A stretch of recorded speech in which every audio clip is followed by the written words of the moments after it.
We have Emily Stokman here.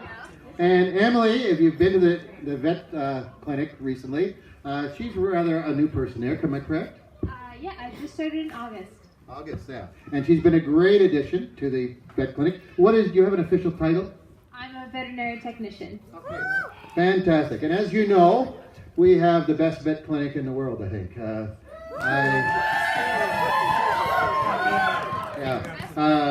We've had several dogs, and we had to put down. Unfortunately, if you've watched the Front Porch show in the summer, we had a dog that was Ollie, and we had to put him down recently, unfortunately. But the vet clinic was super.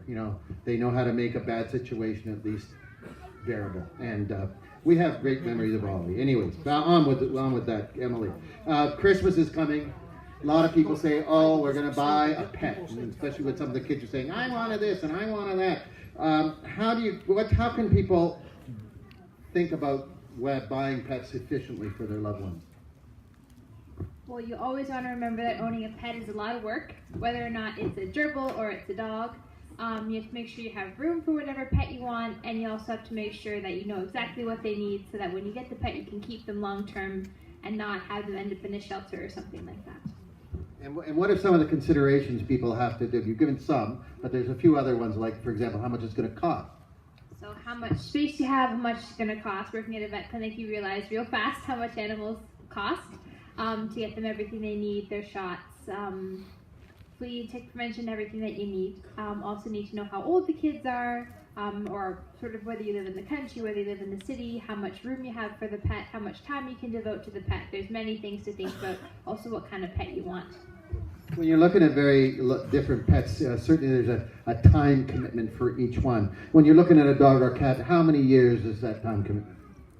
So cats can be very special creatures and can live to be 20 years old, but I'd say your average cat probably lives to be between 10 and 12 years old. And then again, some dogs can be phenomenal and live to be old men, but usually, or women.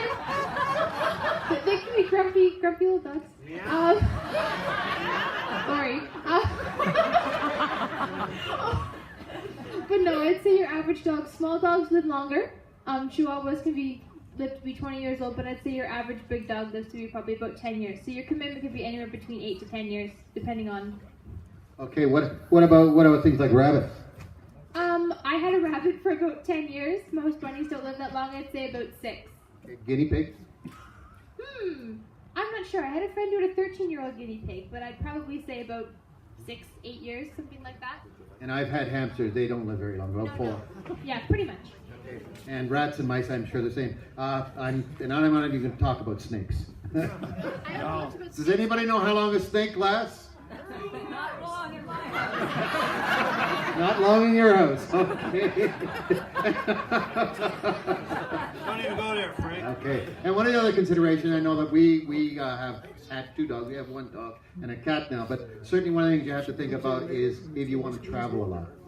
Yes. So there are many places that you can leave your pets. Sometimes people send their pets to St. Mary's Vet Clinic. And there are also other places, boarding places, holiday farms, many other places that your dog can go for a vacation while you're on vacation. Mm-hmm. Okay, and what kind of dogs? Because people have children, right? And when you're buying dogs, cats are cats. That's all there is to it. But when you're buying a dog, some breeds are better with children. What are some of the breeds that are good with children? Breeds that are great for children are labs, golden retrievers. They love everyone. Any sort of mixed breed of dog, bulldogs, things like that are sort of more easygoing and they don't mind children crawling all over them and pulling at their fur and stuff like that. And where's a good place to get a pet? Adopting is always a wonderful option at the SPCA, the Humane Society, dog rescues. Obviously, breeders are a place to get them as well. You would want to avoid puppy mills and obviously things like that. But some people do get them off Kijiji and have wonderful luck. But I would say always try and adopt first because there are many wonderful dogs that need homes that don't have them. Now, what happens sometimes is that about 2 months after Christmas, I know this happened when I lived in England, the Humane Society there was saying, people just bring back their dogs. We're left with all these dogs. What are some ways that we can avoid having a whole bunch of dogs and cats about 2 months after Christmas being dumped on a Humane Society? It sort of starts at the beginning. So when you first want to adopt the dog or the cat, it's about informed ownership and about sort of knowing what you're going to get before you get it, so that you're prepared to keep the animal financially, space-wise, doing your research, just sort of being an informed owner and informed consumer, so you can keep the dog or the cat long term. Okay. Now, for those of us who have pets, we buy our pets Christmas gifts. They do. And we do. And what are some of the popular gifts that you would suggest for a dog or a cat? So dogs and cats obviously love food, so treats are wonderful things to get them. Also toys. We sell wonderful toys. There are toys sold in the community. There are toys sold at St. Mary's Vet Clinic. They always love that. Toys, food, beds. I know some people even buy sweaters for their dogs, and they look very cute in those. I don't know how much the dogs like them, but the humans do. But those are always wonderful options for your pet for Christmas. Yeah, I've heard if you go to McPhail's, you can even get something and make sure your dog looks like either Santa or a reindeer. But we'll see about that. Do you have any pets yourself, Emily? So I had a rabbit for about 10 years, and at the moment I don't own, but I do have a horse. And what made you choose the rabbit, and what made you choose the horse? So the rabbit was actually a gift. So I was one of those people who got a rabbit for Christmas. And then horses I've been riding since I was about 8 years old, and I've always loved them, so.